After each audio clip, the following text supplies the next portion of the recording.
You amazing, beautiful people. Welcome back to another Kendrick Lamar reaction video.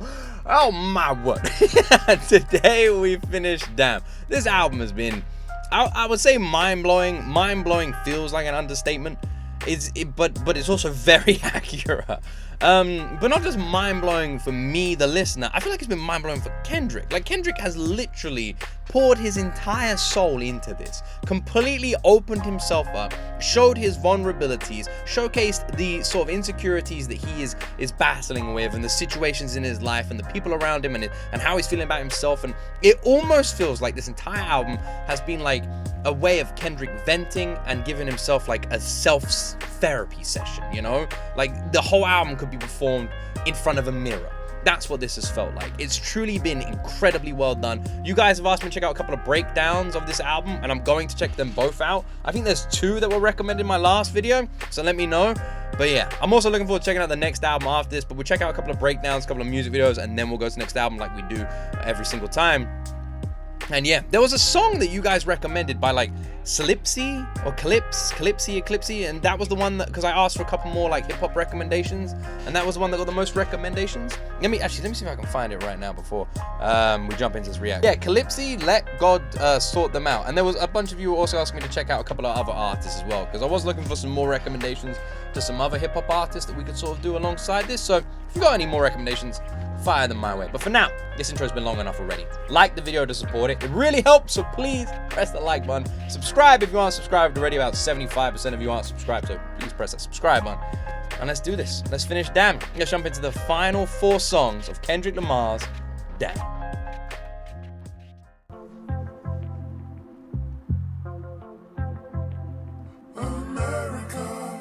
What's the first song? This is featuring U2. That is a crossover I never thought I would read.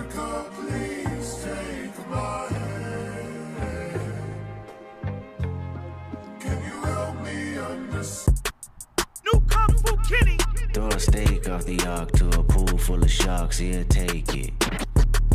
What the Leave fuck? him in the wilderness with a sworn nemesis, he'll make it. That switch up is crazy, and also the old school beat here is wild as well. Also, the guy who you all said was acting as the DJ, I've heard him on other tracks. I've heard him on other tracks in the past. I told you my like hip hop knowledge was literally Eminem, 50 Cent. That was pretty much it before this, right? I swear he's been on like some of their tracks. Am I wrong? Take the gratitude from him. I bet he show you. I recognize his voice tons. I've heard him somewhere. Is he in like a game or something? Nigga, little bit of nothing. I chip a nigga, little bit of nothing. I chip a nigga, little bit of nothing. I chip a nigga, then throw the blower in his lap. Walk myself to the court like, bitch, I did that, X-rated. Johnny don't wanna go to school no more, no more. What a weird opening. Looks ain't cool no more. Johnny wanna be a rapper like his big cousin. Johnny caught a body yesterday out hustling. God bless America, you know we all love him. Yesterday I got a call like from my dog like 101. Said they killed his only son because of insufficient funds. He was sobbing, he was mobbing, wait, but I had to pause it because we got to talk about the lines there, right? Talking about Johnny not wanting to go to school anymore, wanting to pursue what his cousin's doing, going out and catching a body, right? Obviously showcasing the darkness of, I mean, he literally said, God bless America, right? So it's pretty self-explanatory. But then we had that switch up. Let me rewind it. Motherfucker, this has been one of the craziest openings to a Kendrick Lamar track I've ever heard, man. The amount of times it's changed. We're 1 minute and 15 seconds into this. I swear he's restarted the song like 4 different times. God bless America, you know we all love him. Yesterday I got a call like from my dog like 101. Drop. Said they killed his only son because of insufficient funds. He was sobbing, he was mobbing, way belligerent and drunk. Talking out his head, philosophing on what the Lord had done. He said, KDOT, can you pray for me? It been a fucked up day for me. I know that you anointed, show me how to overcome. He was looking for some closure, hoping I can bring him closer to the spiritual. My spirit do no better, but I told him I can't sugarcoat the answer for you. This is how I feel. If somebody kill my son, that means somebody getting killed. Tell me what you do for love, loyalty and passion of all the memories collected, moments you can never touch. I wait in front of niggas spot and watch him hit his block. Oh my god, the beat is so good. Also, that random line of advice just is so fucking brilliant. Like, if someone killed my son, then that means someone's getting killed. Because I feel like in that moment, you're literally just saying to someone, look at it from that perspective. That person has a family. That person has parents. Look at it from that perspective. Take yourself out of it and look at that simple line. Like, that's how you would feel. That's how I feel. And that highlights the dangers of the situation. Then we go back to the beat. My God, the beat! That thundering beat and Kendrick's immediate switch up here and the way he's picked up the pacing here over that heavy-ass beat is so good. It's changed the whole song. At first, I was like, I don't know if I'm feeling this. Now I'm feeling this. I don't understand how U2 are in this. Have they done their beat yet? Selected moments you can never touch. I wait in front of niggas spot and watch him hit his block. I Yeah, like, leaving service if that's all I got. I don't get that part. Throw the blower in his lap. Walk myself to the court like, bitch, I did that. Ain't no. Like, I'm gonna be honest. I don't understand how U2 could come in now. Like, at any point. How the fuck would they fit in a song like this? Black power when your baby killed by a coward. I can even keep the peace. Don't you fuck with God, the breathing effect. In the street. It be bodies in the hour. Ghetto baby on the street. Paramedics on the down. Let somebody touch my mama, touch my sister, touch my woman, touch my daddy, touch my niece, touch my nephew, touch my brother. You should chip a nigga, then throw the blower in his lap. Matter of fact, I'm about to speak at this convention. Call you back. All right, kids, we gonna talk about gun control. Pray for me.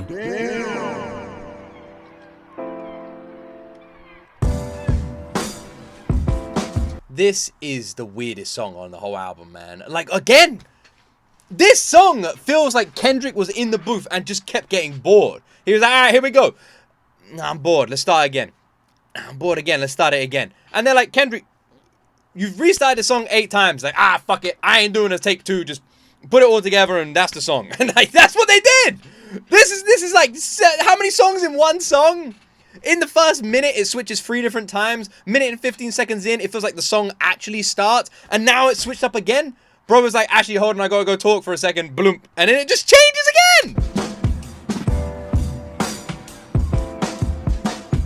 What the hell is this song, man? Oh.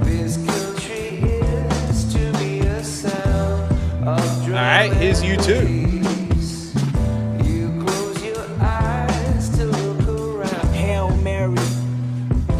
And Joseph, the great American flag is wrapped and dragged with explosives. Compulsive disorder, sons and daughters, barricaded blacks and borders. Look what you taught us. It's murder on my street, your street, back streets, Wall Street, corporate offices, banks, employees, and bosses with homicidal thoughts. Donald Trump's in office. We lost Barack and promised to never doubt him again. But is America honest or do we bask in sin? Pass the chin. I mix it with American blood, then bash your men. You crippin' or you married to blood? I'll ask again. Oops, accident. It's nasty. It's actually interesting. This whole part feels like a freestyle. The way it sort of flows, and it almost feels like Kendrick kind of venting about just what's on his mind right now. The complete shift up and change really gives off a freestyle kind of energy, doesn't it? It's interesting how it sort of feels like that. The whole formula's changed. I didn't think U2 were going to fit on this song, and they absolutely would not have fit on this song. So it's simple. Change the song. When you set us up, then roll a dice, then bet us up. You overnight the big rifles, then tell Fox to be scared of us. Gang members or terror us, etc., etc. America's reflections of me. That's what America does. It's not a place. It's actually crazy how relevant this is, like, now, especially with what was happening in LA not too long ago, right? And how they were literally trying to hype that up to be like, be scared, look at the end of the world, look at everyone in LA. As a British person, I try to stay like up to date on worldwide politics as much as I possibly can. I don't do it as in depth as I probably should because it's exhausting and depressing, but I try to make sure that I at least know what's going on. So I'm usually up to date a little bit. And yeah, it just seemed like they were literally trying to gaslight an entire country with what was going on in LA. From my outsider's perspective, into thinking it was worse than it was. I can't believe this song. I can't believe that song. I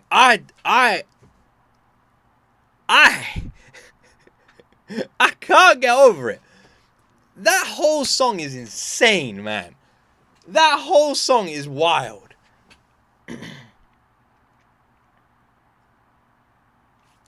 It takes two different beats before we get into the main beat, right? Two different beats in that opening. The first, like, 20 seconds have a different sort of opening, like a sermon style one. Then we go into this random build up. Then after the build up, we drop into the faster sort of beat of XXX. And then after that, the song switches. It rechanges its style. We then come back with U2 on the fucking track somehow, and it works. We're like a smoky sort of jazz-inspired instrumental then. And then Kendrick comes in on that with a much slower sort of tempo. What the hell? That is such a mongrel of a track. It has different parts of everything in it, man. It's crazy. The composition, the arrangement, how did they even make a song like that? What was the idea behind this? Did they just have little snippets of like 5 different songs? And then at the end, like, that feels like at the end of making Damn, they had like loads of different sound bites. And they were like, bloom. There you go. That's what it feels like. The lyrics are the only thing that's formulaic throughout the entire song. Obviously matching the same sort of tone, telling the same sort of story. Outside of those lyrics, outside of like talking about the American culture and the system and what's happening in the country at the time of the song being created, which is crazy considering how relevant it feels now as well, the song itself is just so random. There's no uniform. The lyrics maintain the balance. Without those lyrics, feels like 6 songs in one, and somehow it comes out brilliant. It shouldn't work, but it does. It makes no sense. It's like taking 10 different parts from different cars, putting them together and making an even better car. It shouldn't work, but holy shit, it worked. What a crazily insane put together track that somehow turns out excellent. What the fuck, man? So good. Oh my word. Alright, Fear now. This is the longest song on the album. What's up, family? Yeah, this your cousin Carl, man. Just giving you a call, man. I know you've been having a lot on your mind lately. I know you feel like, people ain't been praying for you. But you have to understand this, man, that we are a cursed people.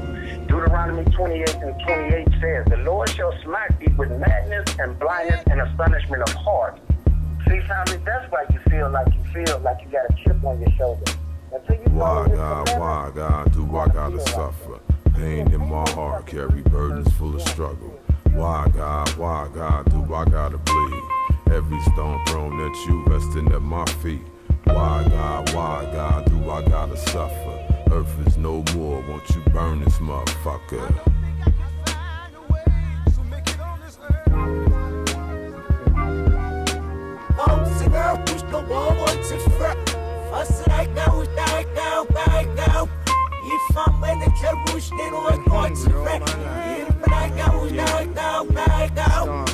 This isn't the first time that Kendrick has done this. Had this like rewound style on this album, to say the least. He's done this a couple of times where the beat is being rewound or restyled, and we're hearing it again. It's backwards, right? I don't know what he's saying, but that was backwards. You can tell by the way the sounds come in and out like they do. That's backwards, right? I like the way the song opens here, literally like inside someone's mind, where they're just talking about, why God, why? Because I imagine at some point in every single person's life watching this, they've had that question. That you've been having just the worst week, the worst day ever, and you're just like, why me? Why? Will you stop shitting on me? Like, give me a damn break. I imagine there's been so many times that people have said this. You guys watching this, I've said it myself. I've had days where I've just randomly yelled at nothing. When I used to work at my old job, sometimes I'd be driving home. I'd have a whole conversation with someone that doesn't even exist in the present situation around me on my drive home. I'd just be talking to myself like a crazy person. So yeah, I imagine so many people feel that opening. It's very real.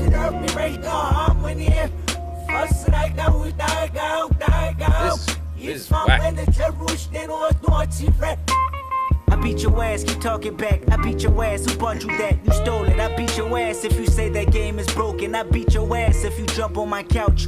I beat your ass if you walk in this house with tears in your eyes, running from poo-poo and Prentice. Go back outside, I beat your ass, little nigga. That homework better be finished. I beat your ass, your teachers better not be bitching about you in class. That piece of better not be wasted, you eat it all. The TV better not be loud if you got it on. Them Jordans better not get dirty when I just bought them. Better not hear about you humping on Keisha's daughter. up and I hear you got caught up. I beat your ass, you better not run to your father. I beat your ass, you know my patience run. Who's he talking about? Who is this? I'll beat your ass, you better not run to your father. At first, I thought this was about a kid's dad. Now I'm not sure. It's amazing how you immediately picture a guy in this situation. Could easily be a mother. And the reason I'm saying that is because this was my mother. Like, growing up, my dad never put a hand on me. The worst my dad ever did was grab me by the shoulders and yell at me. That's the worst my dad ever did. My mom, on the other hand, my mom was like one of those video game robots. Very different story. Yeah, very, very different story growing up with my mom. My mom, you know, she, you know, like in the Matrix where they open their coat and they're just weapons? That's my mom. It'd be like hairbrushes, slippers, shoes, coat hangers, pretty much anything that would fit in a hand. Yeah, there you go. So, funny how I immediately imagined that whoever Kendrick is singing about is a guy when it wasn't even a guy for me. Got caught up, I beat your ass, you better not run to your father. I beat your ass, you know my patience running thin. I got boo-boo payments to make. County buildings on my ass trying to take my food stamps away. I beat your ass if you tell them social workers he live here. I beat your ass if I beat your ass twice and you still here. 7 I'll beat your ass if you tell those social workers he lives here. years old, think you run this house by yourself? Nigga, you gon' fear me if you don't fear no one else. If I can smoke fear away, I roll that motherfucker up. And then I take 2 puffs. I'm high now. I'm high now. I'm high now. I'm high now. Life's a bitch, pull them pants to the side now. I probably die anonymous, I probably die with promises. I probably die walking back home from the candy house. I probably die because these colors are standing out. I probably die because I ain't know DeMarcus was snitching. I probably die at these house parties fucking with bitches. I probably die. This part really just feels like Kendrick just talking about how many times he feels like he's just avoided death. You know, I mean, he's mentioned it a couple of times before with his sort of upbringing and what he got into and all the trouble he was around, you know, how he avoided dying. And it just feels like that's what he's saying right now. He's like he's writing a list of all the times he came close to death. One of my friends asked me a question. They said, like, if you could have a statistic based on your life, what statistic would you want? And one of them for me was like, how many times have you come close to death and you didn't even realize it? And this is a situation where Kendrick realizes it. From witnesses leaving me false accused. I probably died from thinking that me and your hood was cool. Or maybe died from pressing the line, acting too extra. Or maybe died because these smokers are more than desperate. I probably died from one of these bats and blue badges. Body slammed in black and white paint, my bones snapping. Or maybe die from panic, or die from being too lax. Or die for waiting on it, die cause I'm moving too fast. I probably died trying to buy weed at the apartments. I probably died trying to defuse 2 homies arguing. I probably died cause that's what you do when you're 17. My worries in a hurry, I wish I controlled things. If I can smoke fear away, I roll that motherfucker up.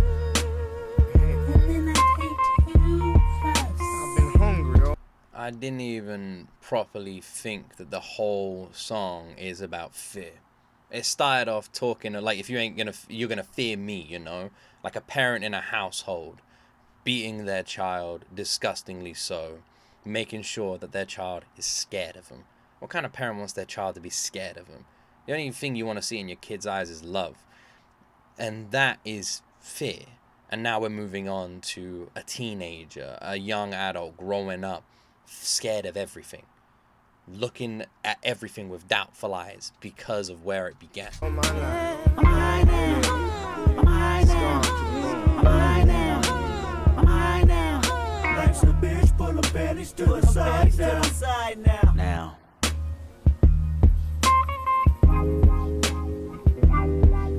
When I was 27, I grew accustomed to more fear. Accumulated 10 times over throughout the years. My newfound life made all of me magnified.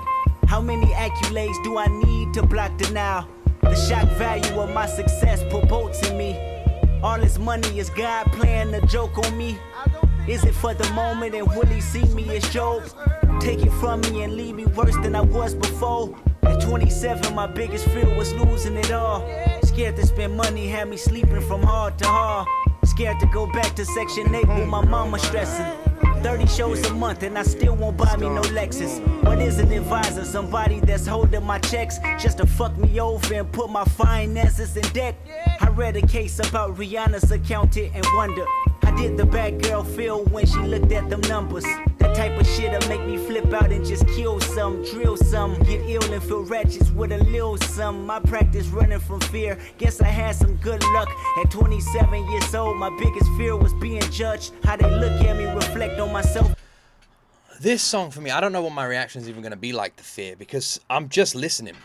I'm just listening. The last one I was vibing and moving, more, you know, active. With this one, I'm just listening. I'm listening to Kendrick vent. I'm listening to Kendrick speak. I'm taking in what he's talking about where his fears are coming from, hitting 27 and still having that core fear in him, but now scared of different things and scared of almost, in some instances, it feels like Kendrick's scared of how he's going to react to different situations.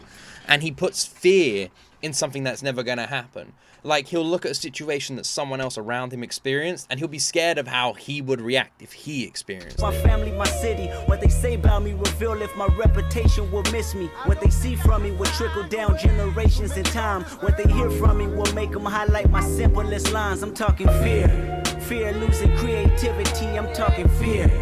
Fear missing out on you and me, I'm talking fear. Fear losing loyalty for pride, cause my DNA won't let me involve in the light of God. I'm talking fear. Fear that my humbleness is gone, I'm talking fear. Fear that love ain't living here no more, I'm talking fear. Fear that is wickedness or weakness. Fear, whatever it is, both is distinctive. Fear. I almost feel like I've never heard a celebrity, or especially people in the music industry, not talk about how they are scared that one day it's all gonna go away, that one day their fans are gonna stop listening, one day their people are just not gonna pay any attention. Like Kendrick literally talking about fear of losing creativity here. Always feels like in this industry there comes a level of doubt and fear around one day waking up and all this just goes away. And I don't know, I don't think it's the fame and the money. I think it's the idea of someone listening to the words you have to say. With an artist, people are listening to what you've got to say. People are listening to your music. And the fear seems to come from people just stopping doing that. And you just go back to shouting in the darkness again. And it's interesting how so many artists feel that fear. Happens on earth, stays on earth, and I can't take these feelings with me, so hopefully they disperse. Within 14 tracks, carried out over wax, searching for resolutions until somebody get back. Fear, what happens on earth stays on earth, and I can't take these feelings with me, so hopefully they disperse. Within 14 tracks, carried out over wax, wondering if I'm living through fear or living through rap. Damn. God damn you. God damn me. He fucking loves these switch ups, man. He fucking loves them. Bro's handing them out like candy. He loves them. God damn us. Every time this dude.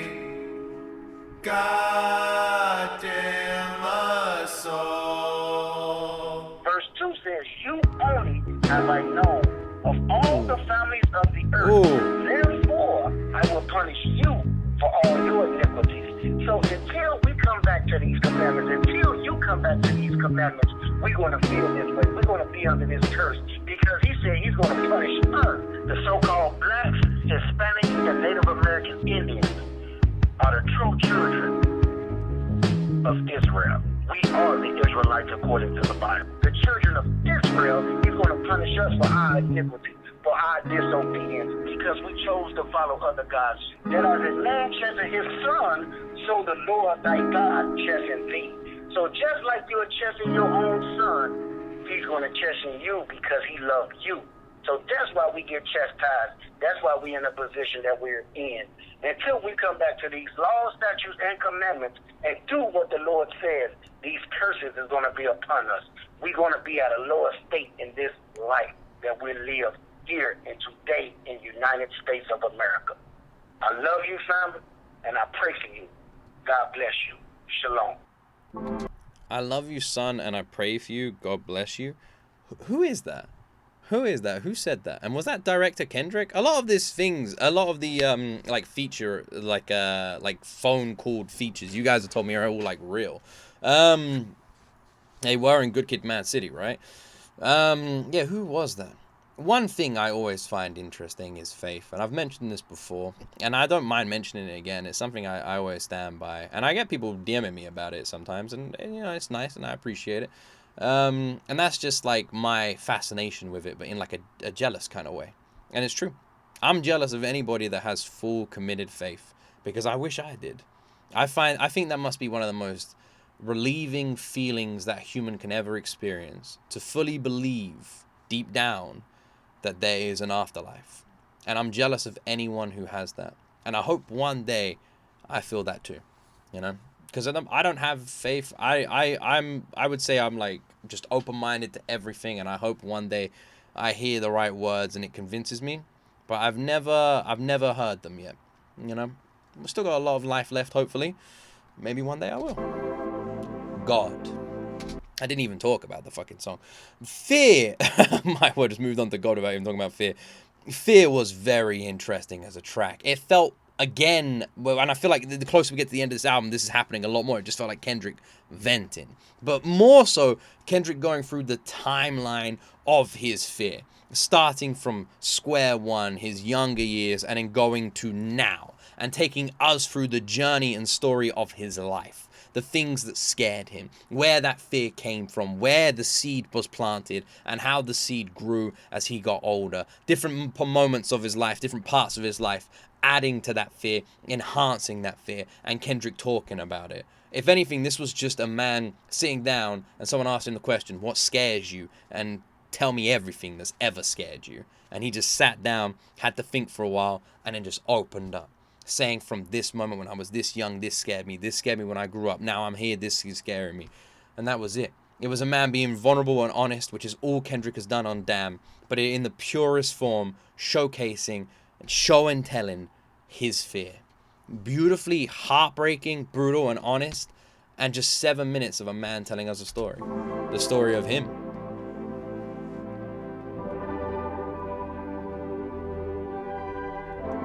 Yeah, it's got like a sci-fi effect here, this one. Feels like it could be featured in Stranger Things. This what I feel like. Yeah. Laughing to the bank like Yeah. Flex on swole like I like this. A bit more uplifting. Yeah. You feel some type of way then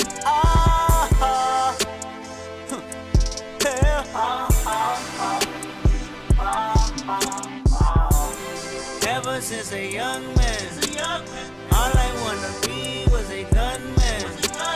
Shooting up the charge, better run, man. Y'all gotta see that I won, man. Slick as out the barge with the finger waves, work at JT. Handle. This hits good.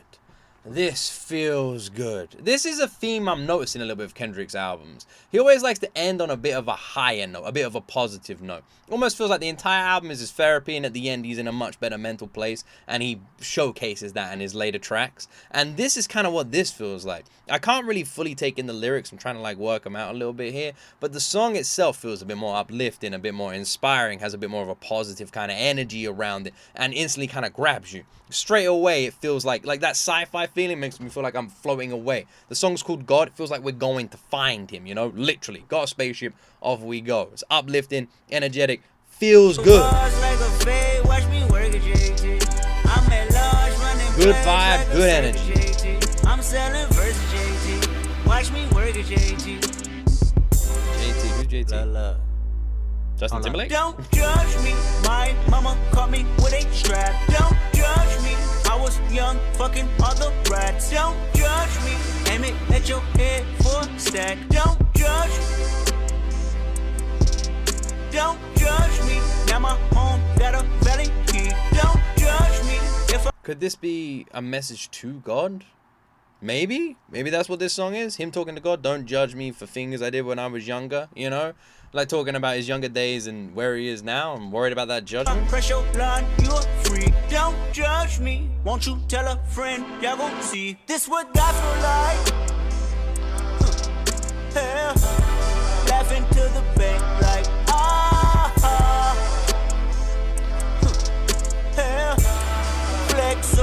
swole like yeah. You feel some type of way then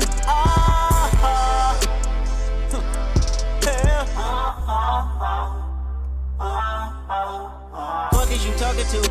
Hey, do you know who you talking to?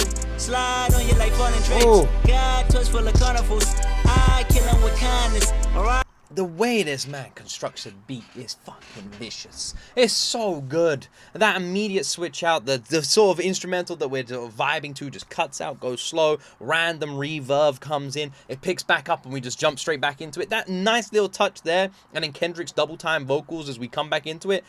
Brilliantly well done. Produced master. I kill him with diamonds. Alright, put up like 1,500. Get your ass killed by the finest. Everything life is a gamble. Nothing in life I can't handle.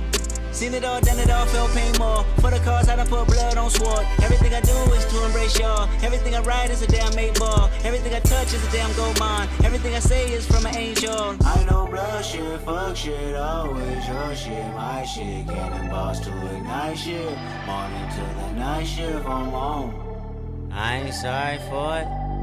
Ask for a peace of mind. You charge me for it.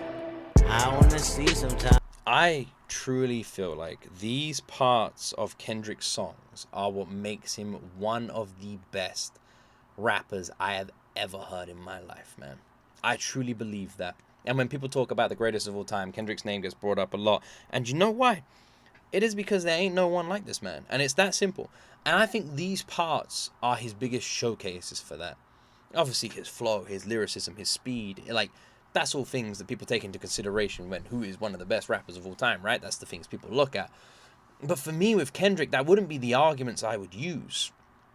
And I don't even know how I would describe why I think it. I don't even know how I would back it up, you know? I would just put on a song and say, listen. I was like, I don't have the words.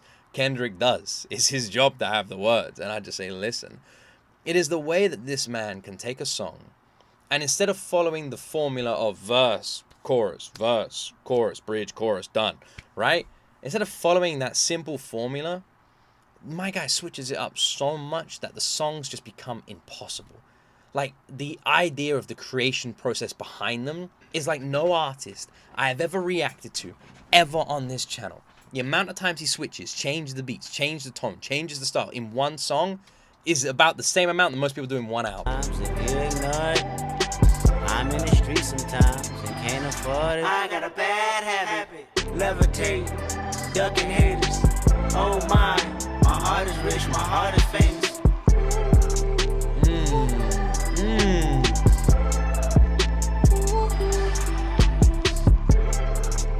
Kendrick can somehow wake you up and send you to sleep at the same time. That's what God feel like. There's a word for that. God feel like. Laughing Dreaming. to the face like God feel like. Flex on swole like That's what God feel like. You feel some type of way then God feel like. That's what God feel like. That's what God feel like. Oh man, that beat is so good. And I don't even know the word. It's not beat, but it is beat. You know, like this part of the song where there's like that random like hum that's been there ever present, and that sci-fi sort of sound effect. When it goes quiet and the snare stops and those sound effects get like enhanced, just sends you to space, man. It unplugs you once again. Instantly relax. This part. The crackle of the record. Light vocals. Chill.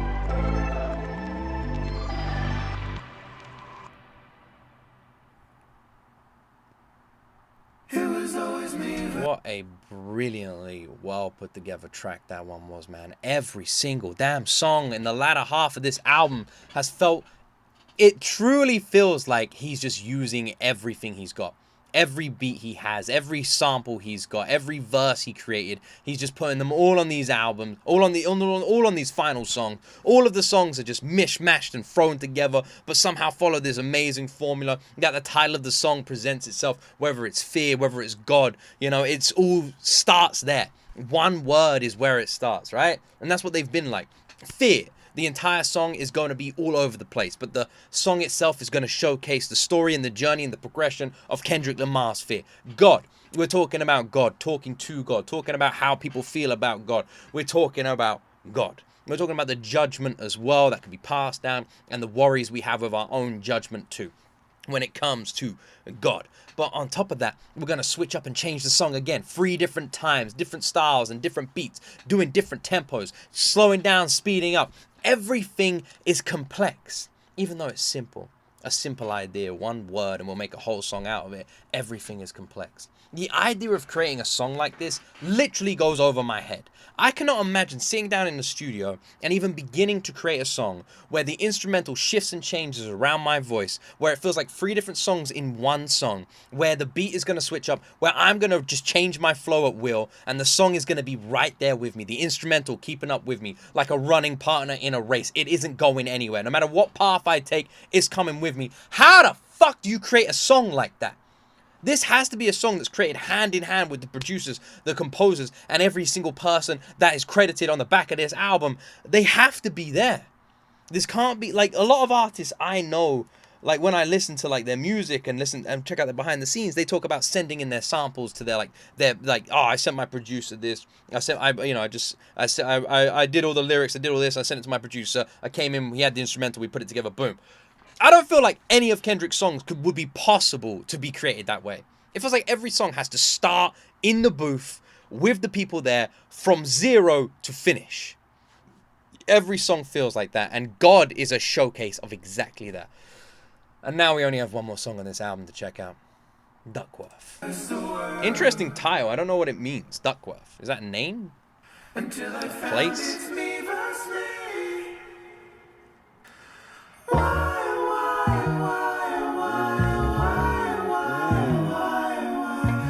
Remember, what happens on earth stays on earth.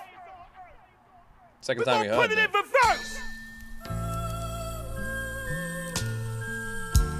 Put it in reverse. Darling, I've told you many times, and now I'm telling you once again.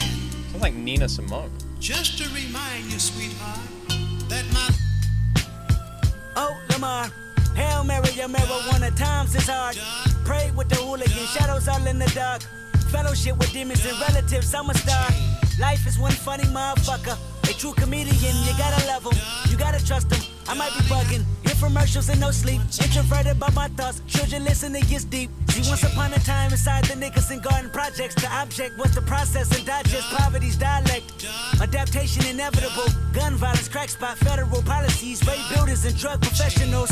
Anthony was the... I was curious to see how we were going to wrap up on this track, like how we were going to wrap up on the album. And like historically speaking, when it comes to Kendrick Lamar, the last songs on the album have always been like mellow and slow, or like uplifting and happy, and have sort of brought that energy. And this one feels like more of a middle track. This is just Kendrick going off. It's got crazy fast tempo. The opening was nice and slow. We had a beautiful sort of vocalist. Then that vocalist voice has been chucked and added on the instrumental here, matching that beat as Kendrick just flows so freaking smoothly through it. It's not what I expected for a last track on the album, but my word, man, it's bloody working. Gun violence, crack spot, federal policies, rape builders and drug professionals. Anthony was the oldest of 7, well respected, calm and collected. Laughing and joking made life easier. Hard times, mama on crack. A 4-year-old telling his nanny he needed her. His family history pimping and banking. He was meant to be dangerous. Clacked him a grip and start slanking. 15 scraping up his jeans with quarter pieces. Even got some hair from a smoker last weekend. Dodger policeman working for his big homie. Small time hustler graduated to a brick on him. $10,000 out of for project housing. That's on the daily. Seen his first meal, 20 years old. Had a couple of babies. Had a couple of shooters. Caught a murder case. Fingerprints on the gun, they assuming, but witnesses couldn't prove it. I'm coming in and out of the lyrics trying to properly follow the story that's going on here, but my guy speaking it so damn fast, I'm having trouble keeping up with him. I can see him running off in the distance and I'm slowing down. But then all of a sudden we come back and we're talking about someone being someone like talking about like someone like having kids and sort of settling down, but then getting in trouble, and then there's a shooting situation, and now their hands on their fingerprints are on the gun or something like that. What the fuck is going on? What is this story? And then we've got another beat switch here. It's called a murder case. Fingerprints on the gun, they assuming, but witnesses couldn't prove it. That was back when he turned his back and they killed his cousin. He beat the case and went back to hustling. Bird shuffling, Anthony Bang. The first in the projects with the two-tone Mustang. That 5.0 thing. They say 5-0 came, circling parking lots and parking spots and hopping out while harassing the corner blocks. Crooked cops told Anthony he should kick it. He brushed him off and walked back to the Kentucky Fried Chicken. See, at this chicken spot there was a light-skinned nigga. You know what this track feels like? This track feels like Kendrick. I imagine Kendrick in the middle of a living room, microphone in hand, just looking at a wall or something like that, just inside of his own mind. And there's just someone behind him standing by a radio, tuning the radio, changing the song, changing the background song to Kendrick's vocals. That's what this one feels like. Talked a lot with a curly top and a gap in his teeth. He worked the window, his name was Ducky. He came from the streets, the Robert Taylor home, Southside Project, Chirac, the Terror Dome. Drove to California with a woman on him and $500. They had a son hoping that he'd see college, hustling on the side with a 9-to-5 to freak it. Cadillac severely ride his son around on weekends. 3-piece special with his name on his shirt pocket. Cross the street from the projects, Anthony planned to rob it. Stuck up the place before, back in 84. That's when affiliation was really 8 years of war. So many relatives telling us, selling us, devilish work, scaling us, crime, intelligent, felonies, prevalent proposition with nons. Ducky was well. Is this his story? Is this someone's story? Ducky? Like, I can't tell whose story this is. He was talking about like casing a house, and then like talking about like robbing the house and that sort of thing, which again wonders if we're sort of calling back to Good Kid, Mad City here, or if this is about someone else who's got a similar sort of story here. And then once again, the fucking flow, man. The flow! Are you kidding me? Scaling us, crime, intelligent, felonies, prevalent proposition with nons. Ducky was well aware. They robbed the manager and shot a customer last year. He figured he'd get on these niggas' good sides. Free chicken every time Anthony posted in line. 2 extra biscuits, Anthony liked them and then let them slide. They didn't kill him, in fact it looked like they're the last to survive. Pay attention, that one decision changed both of their lives. One curse at a time, reverse and manifest a good karma, and I tell you why. You take 2 strangers and put them in random predicaments. Give them a soul so they can make their own choices and live with it. 20 years later, them same strangers, you make them meet again inside recording studios where they reaping their benefits. Then you start reminding them about that chicken incident. Whoever thought the greatest rapper would be from coincidence? Because if Anthony killed Ducky, Top Dog could be serving life while I grow up without a father and die in a gunfight. Jag fullständigt nytt now för att det var alla fjällen sitter där.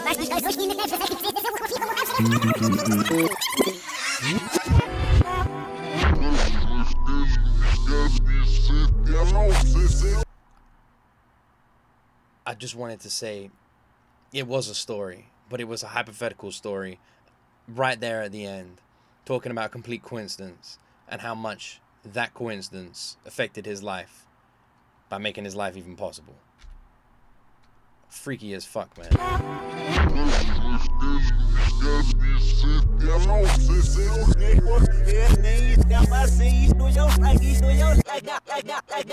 So I was taking a walk the other day.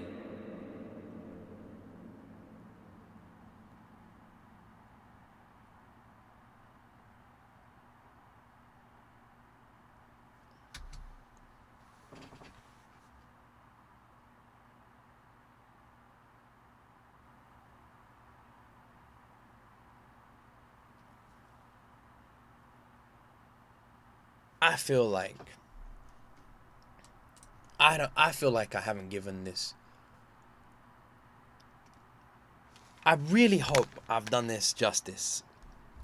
Reacting to Damn, for me, out of all the albums we've reacted to so far, this one for me has been the hardest. And like, I appreciate the compliments because you guys are super sweet, and a lot of you are like saying like I'm doing all right. Because I like doing these genuine reactions where I don't sit there with genius and taking the songs like a fan would, because I am. That's at the end of the day, I am, and I want to have the fan experience. You know, I wanna be like everyone else listening to this album. I don't want to sit there and just stare at the damn lyrics. So.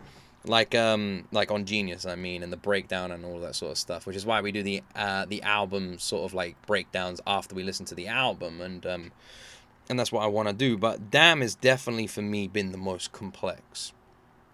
which is interesting because I feel like its concept is the most simple. The other albums we've had have been like talking about entire freaking government systems and complications within, as well as an entire evening story conceptualized into one album. But with Damn, I feel like it's simply about Kendrick. It's about his mind. It is about him talking to himself. It is about him dealing with his own shit. That's what this feels like. It feels like Kendrick versus Kendrick, but not in a way where he's angry at himself. It's in a way where he's trying to understand why he's feeling the way he is. It is his own therapy. And Duckworth, this track is so fucking interesting to me because the way this song is presented feels like it's Kendrick telling the story of what I'm presuming is his dad, maybe? It's about his dad? And he's actually sharing the story of someone and how all these coincidences came into play, or someone in his life. And there was literally an incident all around, he said, like a chicken shop. And there was literally an incident that it could have gone one way or the other. And him talking about himself, saying the greatest rapper, whoever it is, like Kendrick, like he always does. And just saying that this one moment, this one situation could have completely shifted everything because this one guy just decided to let something go. And that meant Kendrick was here. And if anything shifted, anything changed, the butterfly flaps its wings, Kendrick doesn't exist. I'm not sitting here reacting to him. I'm not listening to this song. You're not watching me right now. You're not listening to this. None of this happens. None of this exists. These connections, this world, everybody that listens to his music, everybody who's connected, like, think about people who have connected over his music, relationships that have been formed, people that have met at his shows and concerts, people around him in general, outside of his music. Will you take one person with this much significance out of the world, and what happens? Everything changes. And Kendrick's basically highlighting how easy it would have been in this song Duckworth for everything to have been different. The bit that throws me is the end. The end of this song, we rewind, like someone pressing rewind on a VCR tape. They got to take back the Blockbuster, go straight back to the freaking beginning, and we start at the end. Or end at the start. We come full circle. And that's the part that throws me. This album has had so many references and moments that are reversible, backwards. The whole album has felt like that. Is damn a word backwards? I'm looking at it now like, mad. N mad. Maybe. I don't know. Maybe that's it. I don't know. Maybe it's an acronym. N.M.A.D. I don't know, man. I feel like there's something here. Something I'm missing. A clue I haven't seen. Something. There is something. We're going to check out an album breakdown. So maybe in that, I'm guessing it will all be explained. That's probably why you guys are asking me to check it out. I'm interested to see what the reversible thing is all about. What it is. Because it can't be just the title of the album. I'm looking at it right now, losing my mind, trying to work out things. Nomad. It's not anything. God damn it. Why couldn't it have been race car? Because that's race car backwards. I don't know, man. Red Room. There's something there, isn't there? You guys are laughing at me right now, aren't you? There's something there. There's something. Why are there so many references to playing the track backwards? Reversible tracks and instrumental. Reversible notes from Kendrick as well. Honestly, just a fucking brilliant album. I haven't listened to an album by him I haven't liked. Damn feels like the heaviest, darkest album so far. In terms of tone, sound, and style. I don't know if conceptually it is the darkest. But I definitely think in tone-wise it is. It's very slow and dark and just like methodic, you know? It has a much more sort of I don't know the word for this. I want to say slow again, but I've used that word too many times. But yeah, it is. The pacing is much more like tame, and the song itself just feels like a person really just speaking with us more than anything. And I think that's the whole point in Damn. It is Kendrick simply speaking with us, right? venting and speaking and getting everything inside of his mind out on paper, just having a conversation with us and with himself. At the beginning of the album, it felt like he was talking about everyone around him and how he's feeling about people around him. And by the end of the album, it felt like he was just talking about himself, going back to the beginning, looking at where everything came from, trying to understand why he feels the way he does, why he even exists, and trying to understand his story and the origins of his story in his life and the origins of the feelings he is experiencing. And maybe that's why the song is backwards, because he's constantly looking at the past and trying to understand his present situation, his present feelings, his present emotions. Maybe that is why. I'm not sure. Just trying to understand.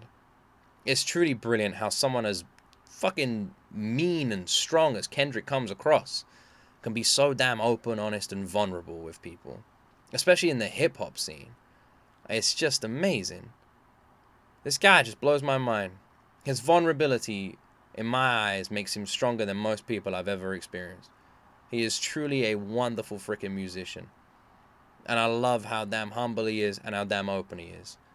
And I feel like Damn showcases that more than any song, any album we've heard before. Just another brilliant piece of work from this man. And I already can't wait to check out the next one. Right, let me know what album breakdowns I got to react to. I think there was two that you guys mentioned. One was about like Kendrick winning the Pulitzer Prize or whatever it's called. I don't know. And the other one was just an album breakdown. So if you guys want me to check out both of them, we'll check out both of them. Let me know which one I should check out first. I hope you enjoyed this reaction. Please like, please subscribe. Have yourselves an amazing freaking day. I love all of you wonderful people, and I appreciate you guys giving me your time so much. I really do. Thank you for supporting these random reaction videos. It makes it so much fun. It really does. Have an amazing day, and as always, my friends, you will see me in the next video.